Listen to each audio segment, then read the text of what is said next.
Assalamu alaikum wa rahmatullahi ta'ala wa barakatuh. Je commence ces cours consacrés à l'apprentissage des règles de récitation du noble Coran. Ces règles vont être selon la lecture de Warsh ou la récitation de l'imam Warsh al-Masri, l'Égyptien. Warsh, c'est un grand imam de récitation égyptien, la récitation coranique, que Dieu l'agrée. Je me présente d'abord une introduction afin de connaître l'histoire de la lecture de Warsh. Comme vous le savez tous que le Coran, le noble Coran, a été révélé au messager sallallahu alayhi wa sallam par l'intermédiaire de l'ange Gabriel. C'est-à-dire que l'ange Gabriel est le seul messager du messager sallallahu alayhi wa sallam. Je tiens à préciser que au début de la révélation, le prophète sallallahu alayhi wa sallam, par crainte d'oublier,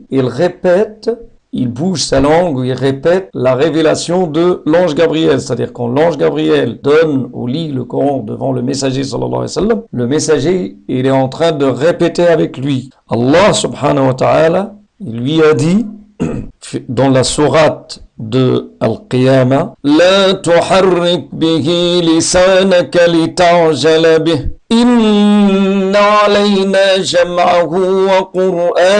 C'est-à-dire, pendant la révélation du Coran, ne l'articule pas par ta langue. C'est à nous, il nous appartient, c'est-à-dire, il nous appartient sa formulation et de le faire réciter. Ça, c'est, il rassure le messager sallallahu alayhi wa sallam, il lui dit, vous inquiétez pas, vous n'allez pas oublier le Coran. Il lui dit aussi, fi surat al-A'la, Sanuqri'uka fala tansa. Sanuqri'uka fala tansa. C'est-à-dire, maintenant, le prophète n'avait aucun besoin d'effort, de mémorisation du Coran. C'est-à-dire, Allah, il se charge, il lui a dit, nous allons t'instruire pour que tu n'oublies pas. Après, dans son tour, le messager, sallallahu alayhi wa sallam, il commence à transmettre ou à enseigner le Coran à ses compagnons qui l'entourent. Ces compagnons, bien sûr, je commence par les 4 califes. Les 4 califes qui commencent par Abu Bakr as-Siddiq radiyallahu anhu. Puis on a Omar ibn al-Khattab radiyallahu anhu qui a gouverné les musulmans presque 10 ans et quelques. Abu Bakr 2 ans et demi. Après nous avons le 3e calife, c'est Sayyiduna Uthman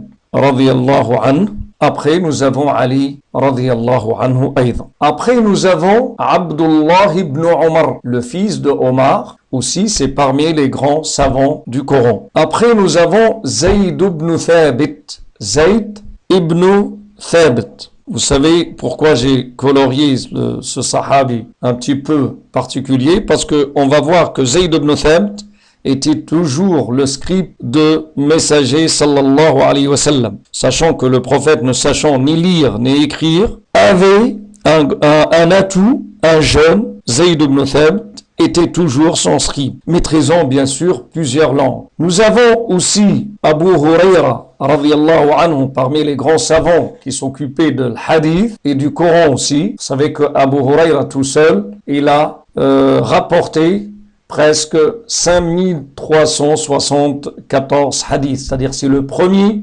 rapporteur ou le premier compagnon qui a rapporté plus. Après nous avons Ubay ibn Ka'b. Ubay ibn Ka'b parmi les grands sahaba, compagnons qui s'occupent de la lecture coranique. Et nous avons aussi Abdullah ibn Mas'ud. Voilà les grands sahaba. Sinon la liste, elle est très grande, la liste des écrivains du Coran, la liste des sahaba qui s'occupaient du Coran. Nous avons beaucoup.